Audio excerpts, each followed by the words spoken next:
Welcome back, everybody, to the Diary of the Landscaper. Today we have David Foster, who's going to talk about it's not a labor shortage, it's about leadership shortage. So, for the people who are hearing for the first time, can you introduce yourself? Yeah.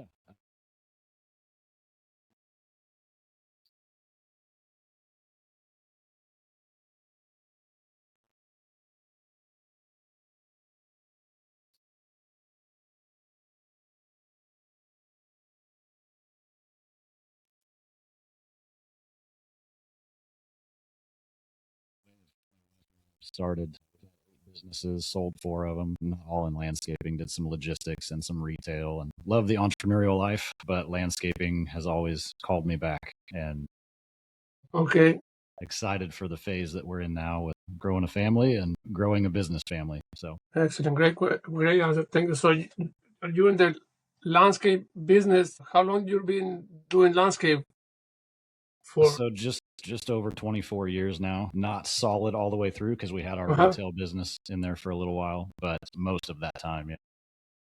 That's good. So let's go ahead with your first question with your statement. There is not a labor shortage; it's a lead shortage. What do you mean by that? Yeah. So, I mean, in all of the trades right now, we're just not seeing enough qualified people to hire, right? Everybody's Yes. been struggling with it for years. And the longer I've been in business and in operations and as a leader, I've realized the better I got at leadership, the less problem I had finding a good team. And so Yeah. I think part of it, the short term version is if you're not a good leader, you're not going to have, you're not going to find it easy to build a great team. A lot of us are technicians that were really good at our craft, and we started a business, and then it turned into a real business that had people, and we're like, oh no, what do I do? Yeah. The long term side of it being the reason it's that way is because so many technicians started businesses and nobody ever taught them how to lead people. They're really good craftsmen, but they just never were, nobody trained them how to be a good leader. And so they just had to figure it out along their way. Some did better than others. And the businesses that have good leadership in place are the ones that all of the good talent goes to. And then it just makes it even harder for the other guys to find them. Yeah. It's amazing how many of us when we started we just don't take the time to be really invested in ourselves to be as a leader, and we just get keep following the wave, I will say, and just getting ourselves busy. But yeah, that's a great point. Thank you. So this question is related to that. Why do so many companies believe the problem is the worker when the issue is the mindset? Yeah, I mean, it is just specifically that it's the mindset, right? It's I'm a firm believer in when you point one finger at somebody else, there's 3 more fingers pointing right back at you. Yeah, that's a good one. Yeah. I've also heard where you point your finger is where you give the power. And so if we always say that there's a labor shortage and it's their fault, nobody wants to work, nobody has any common sense, that's what we're going to get. You get what you're looking for.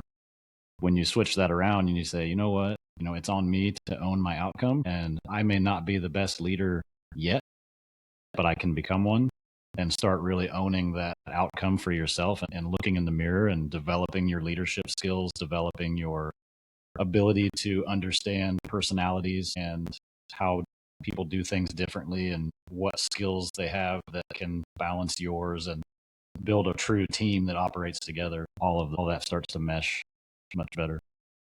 Yeah, for sure. What signs tells you tells your company has a leadership problem than a hiring problem? So what was the first part of it? So what signs tells you a company has a leadership problem rather than hiring problems? Yeah. If you have a really high turnover, that's going to be a really quick sign, right? That people are wanting to come work there. There's plenty of people that are willing, but something they're not sticking. And it's either you don't want them to stay, you're firing them because you don't want to take the time to train them, or you're not training them and they don't feel an opportunity is actually there for them, so they're leaving. There is the option there that they really just aren't worth keeping and you need to let them go. But I tend to find that that's a lot less likely than we used to think. Yeah, for sure. Yeah, we used to think especially myself too. Yeah, we used to think the labor force don't want to learn or take responsibility. When it's not the case, it's just the case they just feel like they're just a robot and they just there to follow orders and your lead without. And it's technically our fault as a business owner or entrepreneurs because we don't stand and say no. I want you to solve the issue. I want you to do it.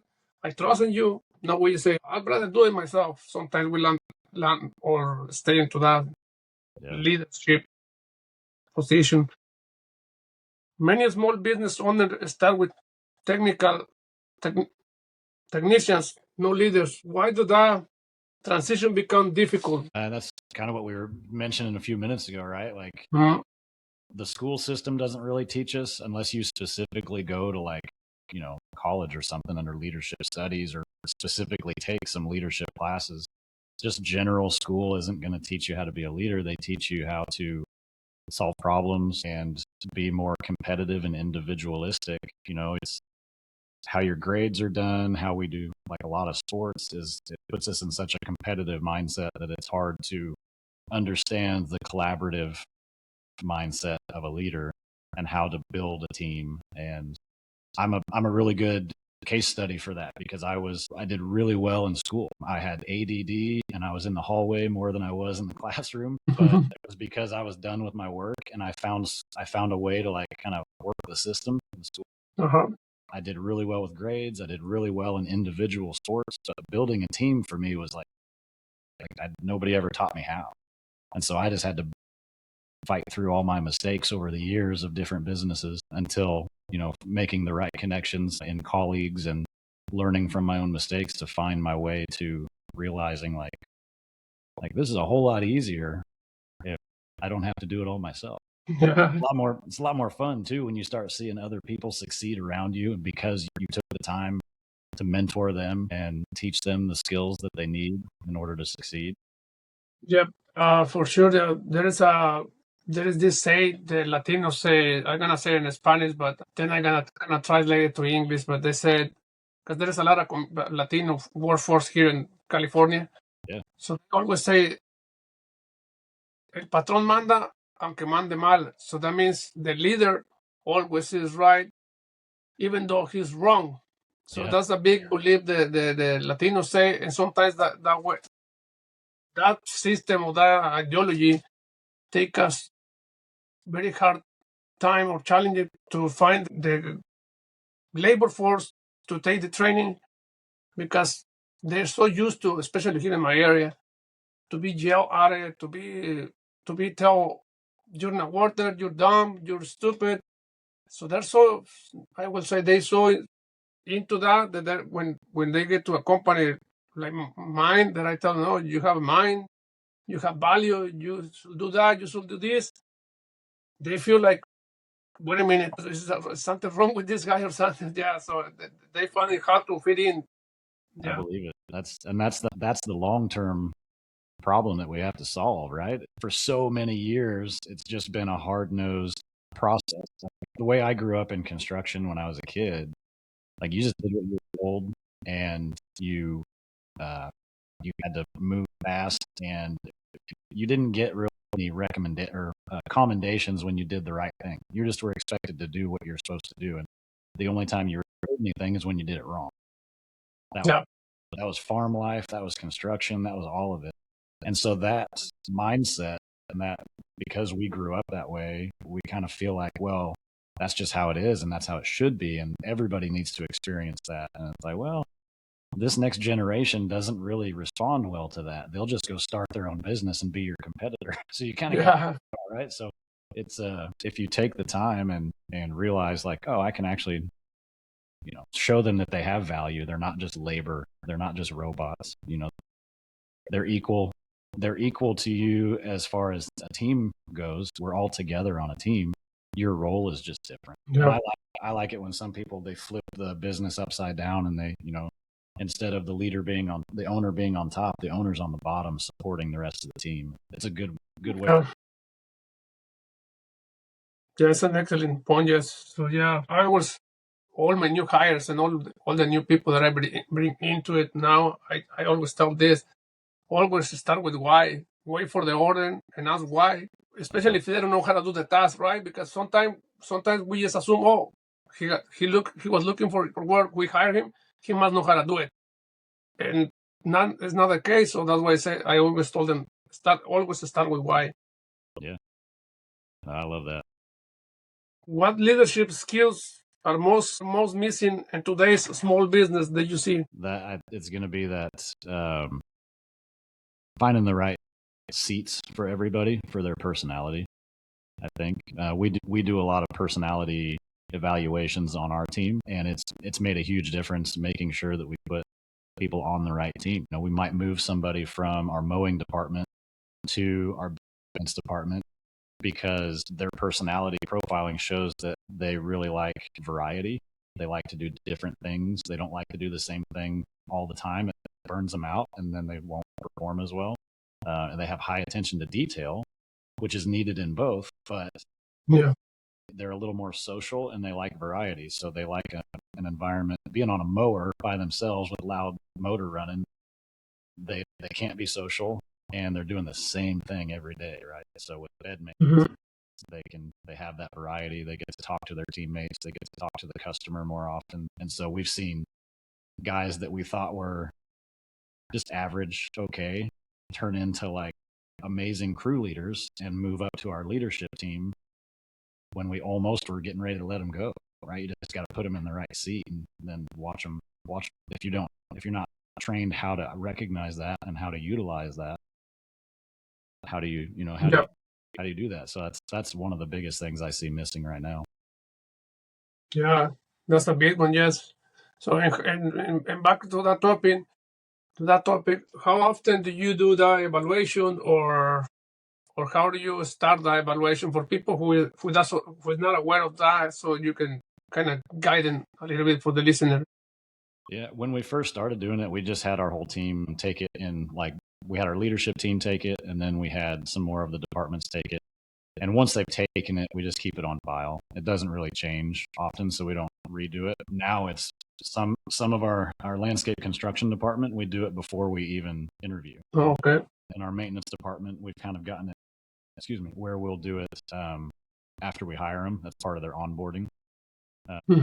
So we're using it earlier and earlier in that hiring and recruiting phase so that we can recognize ahead of time. That's great. Where to put them, yeah. How does poor leadership affect your team culture and relations? I'd say it's the key, right? Yeah.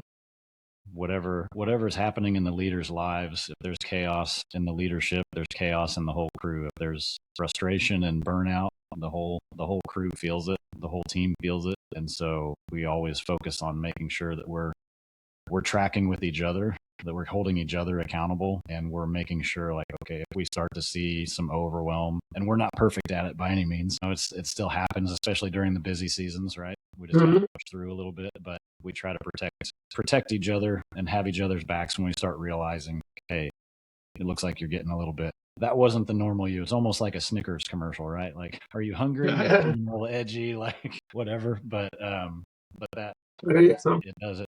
It all flows downhill and it impacts everybody. So yeah, there is here what I was seeing a lot with my guys. It was the sometimes they create they don't know how to interpret that too, and they think they had to cover their mistakes. And I told them that's not the case. Being in this relationship, that doesn't mean you had to cover up for him. It's the other way around. You have to make sure you learn from that mistake, so you don't commit it again, or you don't do it again. Because if you just try to hide it to the boss or you have to just want to back up your coworker, then that mistake is gonna keep happening and growing. So I told them, don't be afraid to tell, hey, you know what, this guy did something wrong, but we stop it, we fix it, and we fix it this way. So there is a record now, and we can all learn from them. Yeah, I like that. That's a good way to build your. You describe yourself as a fractional integrator. What is exactly do you mean by that role? Yeah. So fractional is a fancy word for part-time, right? So fractional, if there's a Mm-hmm. company that's not quite at the capacity to need a full-time leadership role for some department, a fractional is a great option, whether it's a CFO, a COO, what it might be. And so it's somebody that's a high level of ability, but so they can come into your business and give you what you need, but may only need 5 or 10 or 15 hours a week instead of full time to get that done. And so you can afford a better person for your business because you only need them part time. And so an integrator, I'm a COO, an integrator, kind of interchangeable, but if you're familiar with the EOS business system, there's a visionary and an integrator. The CEO or visionary is kind of where those usually end up. Not always. Great. So a visionary sees the future, big vision, understands where the business is going, can see things around the corner. The integrator is the person that can understand that vision and turn it into an action plan of, okay, how are we actually going to get this done? What's the realistic path to making it happen?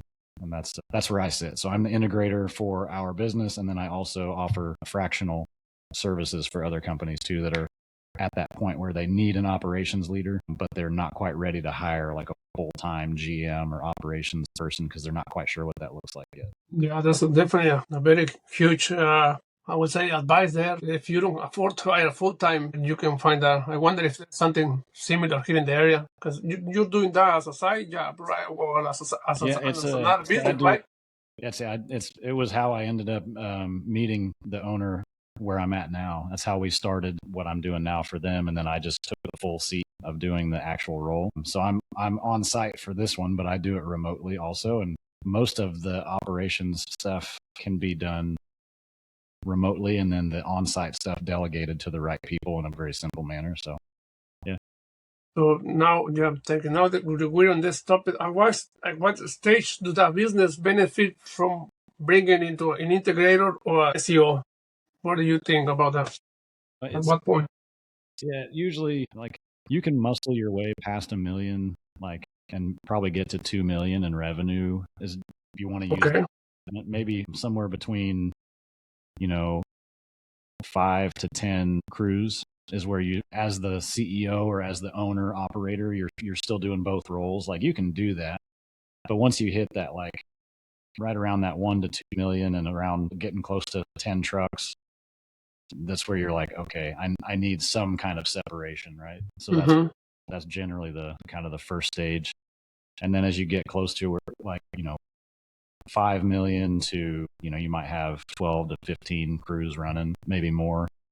You end up that's the breaking point where if you don't, you're just going to start going down, and back up, roller coastering. To get to the 10 million and beyond mark is when at that 5 million mark is you got to have it in place before you get past there. Yeah, I guess those are the steps or the challenge, whatever we're gonna call it, on the business entrepreneurship. Yeah, you need to be able to face it this way, like stages, because otherwise, yeah, you guys just gonna get burned into it, and you're just gonna run on the roller coaster, like you're saying.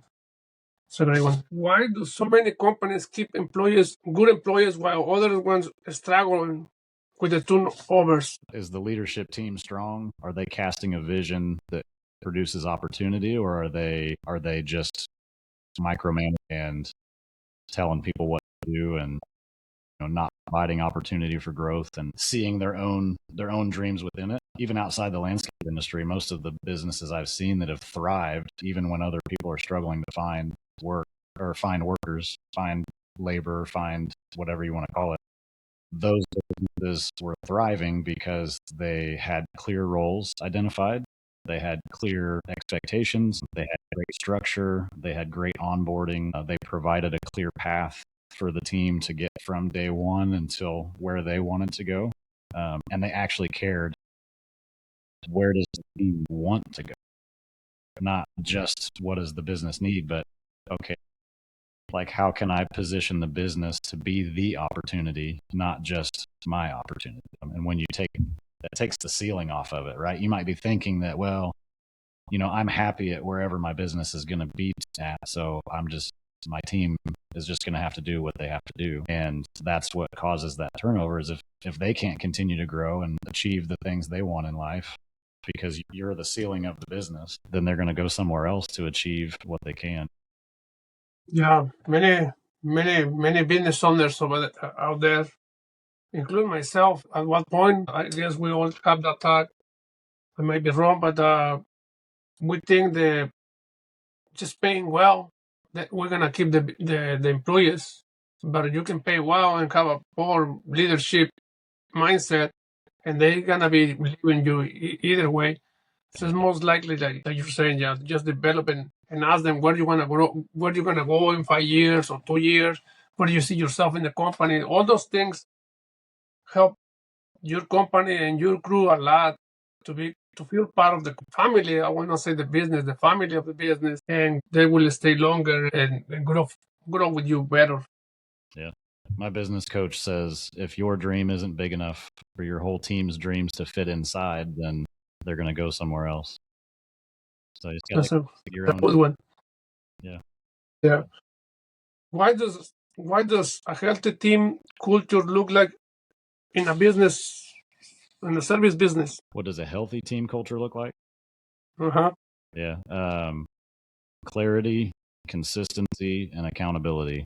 I will stick to those three all day long. Clear role, clear expectations. They know what a win looks like. It doesn't change all the time. The plan's not always different every day or every week. And accountability is held in a healthy way where it's not emotional. It's not finger pointing and blame. It's pointed back at those clear roles and expectations that they already should understand. And so everybody is willing to stand for the standard and hold each other accountable to a measurement that's clear and open, and it's not. How do the leaders create accountability without becoming micromanagement? Yeah, I love this. I love this question. It's setting those clear standards from day one, right? I love what you said earlier about why. Start with why. If they understand what's expected of them and why that's the expectation, then they'll take, your team will take ownership of that for themselves. And it's so much easier to hold accountability when you have a scorecard for them to look at. Hey, here's what I expect. I expect it's going to look like this. And then when it doesn't happen, you can just say, instead of feeling like you're breathing down their neck, you just say, hey, this is here's what we're supposed to do, and we're not doing it. Right? How come? What's going on? How can I help? Right? It's not a you're a bad person conversation anymore. It's here's what we expect as a team. We're not hitting it. What do we need to do to be better? How can I help? What's missing? Do you need a tool? Do you need training? What's going on? And then it becomes it's a coaching conversation rather than a disciplinarian. Yeah, that's a good one. Yeah. How does system structure help solve leadership problems? Communication. Yeah. People knowing who they should go to, and lines of communication can get real blurry as the team grows. Somebody gets promoted and people are used to talking to that person day to day, and then they get promoted to a different position, and so the line of communication changes. And so understanding where that structure is at to know who can do what and how, and it just creates better clarity, which is the big key. What operation systems or frameworks do you recommend to grow companies? A decision-making framework or SOP is a really big one to start with. Every owner has a way that they make decisions, and they can get that out of their head onto a piece of paper. That's my main model when I work with clients, or what we do internally is I call it the defined framework, and we extract the instincts that the owner has. Every time you pull up to a job site, you run through a checklist in your head that fast of probably 10 or 20 things, right? Like, where are we parked? What other vehicles are in the street? Is that going to cause an issue? Where are the materials staged at? What does the condition of the property look like? Where is the team at? Just all the different pieces of the puzzle that stand out to you very quickly. Putting that into a system so that your team understands what questions to ask themselves, right? If you run into a problem, is it an equipment problem? Do we need to rent something? Do we need to get it repaired? Are we done for the day? Like, what are those questions? put those into an SOP where your team can learn how you think, and then you'll stop getting those phone calls. Hey, Yeah. this is what happened. What do we do now? Well, did you read through? Did you look at your cheat sheet? Because we have a cheat sheet that we use, and if they run through the cheat sheet, they should have 3 or 4 options already picked out. Potentially, they've made the decision already. They just want to run it by you and make sure you agree. And that's the first way of taking the pressure off as an owner, and that empowers your team to feel like you trust them. It's been a really good tool for us. So this question is kind of what you already said, but any other simple system that can help leaders become more efficient with their teams? Yeah, we could just duplicate that, right? That decision-making SOP and checklists. If you want to make it just really simple, like I love checklists. It's a real simple, quick way to communicate what needs done and make sure you're hitting all your marks without missing a small detail somewhere. It's easy to get in a rhythm and think, well, I know how to do this. I'll just do it. And you end up missing 1 or 2 things here and there because you got distracted or phone call or something. And checklists keep you on track. Yeah, definitely decision making is a big one. I always tell my guys, you know what happy people takes or drink? And they say, no, we don't know. Decisions. I told them, decisions. If they make decisions, they take decisions, they will be happier and less problems. Same thing with the checklist that you say, yeah, checklist is a big thing. I don't know in your area, but here in my area, again, I love my Latinos. I'm a Latino, but our culture doesn't taught us to do checklists. We just believe that we can keep everything in our head, and every time, especially when I just a new hire, I give them checklists. The first thing they do is they kind of do faces like, "What is this for? I'm here to work, not to fill paperwork." Right. And as surprise as it is, that's a big part of the work to be done by following that checklist. Yeah. It's I first implemented them the most strongly in our bicycle shop that we had. We had a retail bike shop. Every time we did it, all of us knew how to do a tune-up. We could do a tune-up in 20 or 30 minutes. But when the busy season hit and the phone rang 7 times and customers were coming in and out and all this stuff was happening, you get back to the tune-up you were doing and you're like, have I done this yet? I think I already did this. Did I tune the shifting? Have I done the brakes yet? And so if you look at your checklist and you do it properly, oh, okay, here's where I'm at. I'll just get back to it. And it just helps you shift back into that mindset so much faster that you actually end up saving time, even though at first it seems like paperwork that's going to take more time. Yeah, it seems like that's what a lot of labor they don't have that culture. I would say I'm not going to say call them lazy or anything. They just don't have that culture. They believe that that's a waste of time, but it's the opposite. It's a saving time. Yeah, less callbacks, less mistakes. Yeah, many landscapers and contractors say that they can find good workers. What would you say to them? Look in the mirror. Yeah. Most of the time, it's not always the case, but most of the time there's some self-improvement that can happen and you attract what you are. So if you're attracting the wrong candidates for your positions, it's time to look at who you are and what you're doing. If you feel like if you have the feedback from people around you that you're a great leader and you're a great person and you still can't find them, then look at the practices that you're using. Where are you looking for those people? You should have just the same effort you're putting into your customer retention and your customer acquisition. That should be going into your team as well. Looking just as hard for the best teammates, the best team. If you're out and the hostess or the waiter is amazing and you think that they have exactly the right personality for your team, but they may not have the skills, hey, tell them they did a great job and ask them if they have any friends that are just like them. You never know what can happen. So yeah, that's a good one. Yeah. What can trade business owners become the kind of company people want to work for? A lot of what we've been talking about, it's just becoming that people want to follow. We've all had somebody in our lives at some point that we were attracted to their personality. They made us feel like we could do anything. They made us feel like a winner. And they either pushed us in a way that made us become better, or they just had something about them that made us want to be a better person, right? And that when you develop within yourself, that's when everything starts to change. For sure. What can a small business compete for talent without corporate budget? Yeah, think of the right words here. I mean, it's really similar to the same way you compete for market share as far as customers, right? Some guerrilla marketing, if you want to call it that. Shaking hands with the right people, being networked in the right places, building your reputation as as a company and as a leader. The exciting thing as a small business, most people don't want to work for a big corporate type outfit, right? Unless it's if it's led really well, then the corporate side, they have a huge advantage. But a lot of times there's middle management and too many layers and too many systems, and people feel like a number.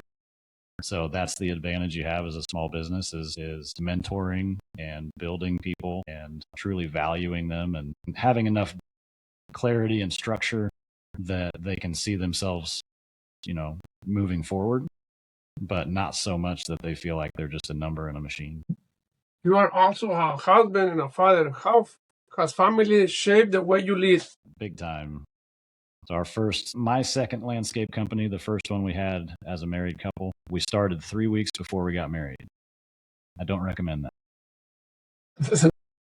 So the first couple of years of our marriage was really me building a business and just being all in on it, right? And not spending that much time with my new wife other than talking about business at 10 o'clock at night, while we're sitting on the couch. And even got to a point where she was working with me. She was running the office. I was running the field. And after a dream I had in the middle of the winter, I told her I thought we were supposed to sell the business. And it was like a huge weight lifted off of her. And she opened up to me and said like she was miserable and that she didn't like how much time it was taking away from us and that I was just spending all of my time on the business. And I thought I was building it for us, right? I'm like, well, we just got to go hard for a few years and then we'll have more time. That's a lie that a lot of us get trapped in, right? You choose your time, you control your calendar. And so since then, that's when we started implementing more systems, learning what systems work better.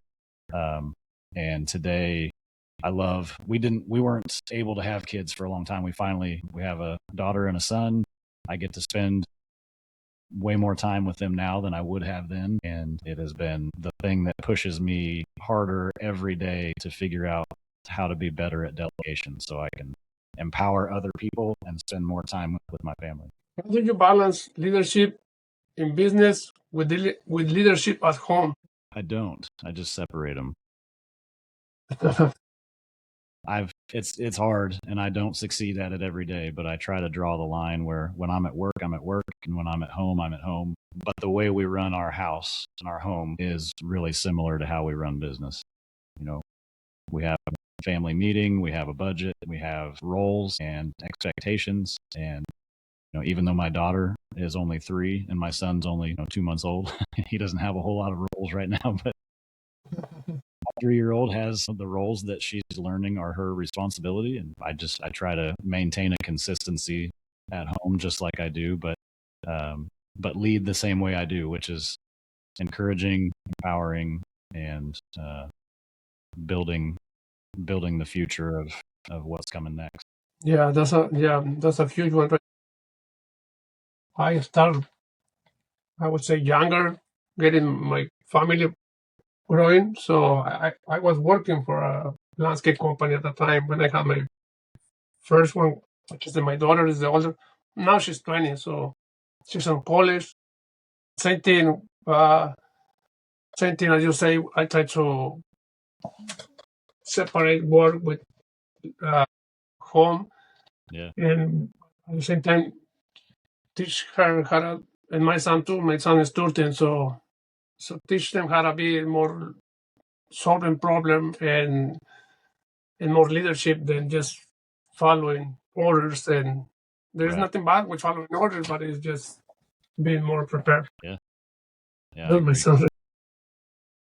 What personal habits would you stay grounded as a leader? Number one thing for me is I have to move. I have to part of my 5 daily non-negotiables is break a sweat. I got to have at least a 30 to 45-minute workout. And even if I just put on a weighted vest and go for a walk, or if I'm lifting weights, or I'm doing something active that, I love the phrase exhaust the body to tame the mind, because when I keep myself in good shape and I give myself that outlet, I think clearer, my mood is better, I'm a better leader, everything. So that's the number one thing for me. The others, like I have 5, right? So it's break a sweat, review my goals 2 to 3 times a day. So I'm always remembering what are we aiming at. Read 10 pages a day, drink plenty of water, and I'm blanking on the other one, but it's on my home screen because I have check. And share my work. I like to document what I'm doing. And so I'm either sharing it on an Instagram story or a reel, or doing something where I can share something I learned, just so I can add value to my community. That's great. One leadership mistake that you see all the time? Thinking that you can do it better than everybody. Right? Yeah, that's a big one. I thought, well, I can do it better. I held on to so many things for so long that I didn't learn how to delegate until, we've had 8 businesses. I've been in business for myself pretty much for over 24 years. And I would be embarrassed to say how long it took before I actually truly delegated properly and let go of some of the things that I shouldn't be doing, not just because, I had better things that I should be doing that were higher leverage, but because I wasn't the best at it, even though I thought I was.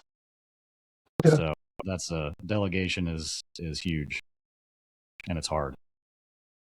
Yeah, I agree. One habit every leader should build. One habit every leader should build. There's a lot of things running through my mind right now, but probably reading, but reading with intention, right? They say not all readers are leaders, but all leaders are readers. Yeah. You may not love to read, but if you find the right book for the right season that you're in, you find that book that's a just-in-time type book, and you'll gobble that thing up. I was just talking to our team about this actually yesterday, asking about some leadership books that they should be reading, or what books did I recommend, and we were talking about some of them that they didn't really enjoy, and they just couldn't. They felt like they were forcing their way through it, and they were like just couldn't get through it. And then there's these other books that you just feel like you sit down and you can't stop. And so we talked about that. There's these books that kind of are just in time. They're perfect for the season that you're in, and those are ones that you can apply the principles from, and those make all the difference. So don't be afraid to put it down if it's not meaning anything to you. And you don't have to finish it, but when you find the right ones, they'll make a huge impact. One thing companies should stop doing immediately. That's a good question. One thing companies should stop doing immediately. I'm stumped. There's a lot of things running through my head, right? But what would you say? Get me started. Yeah, I would say that the believing that you can handle everything when you have to delegate everything and separate yourself from the business. You're not the business. You are part of it, but you are not the business. To me, that's a huge one. Yeah, so that the way I usually explain that is the owner is the owner. The owner doesn't have a role, right?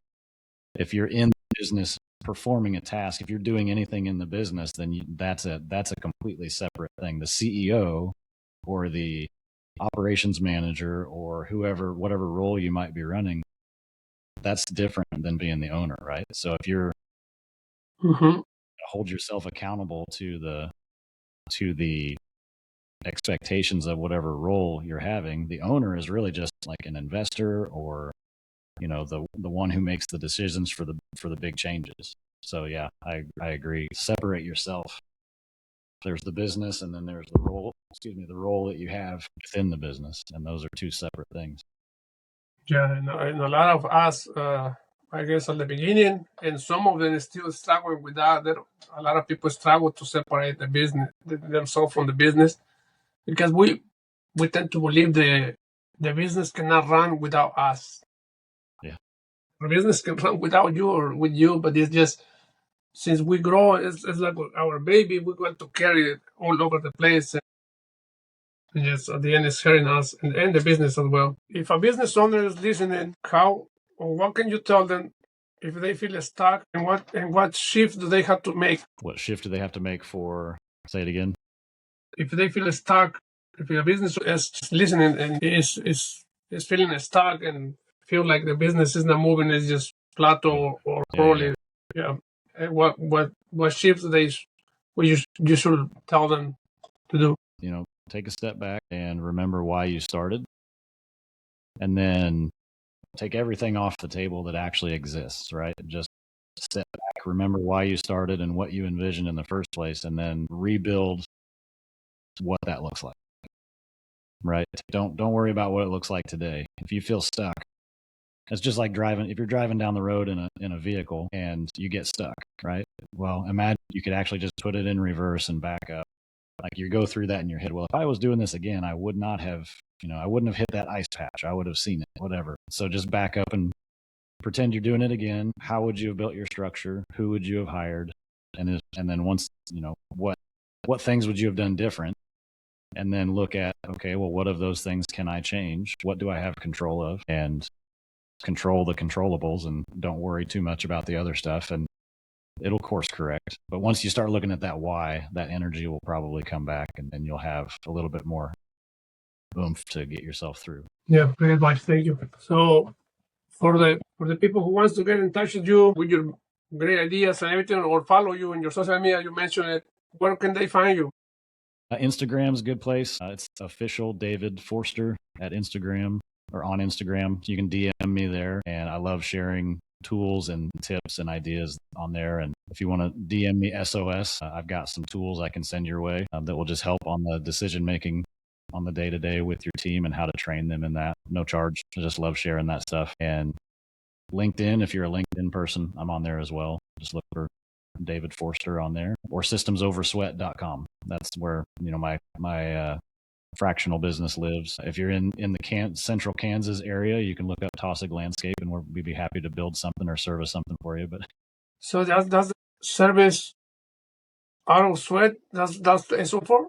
Yeah, SOS, Systems Over Sweat. Yeah, that's good. Okay.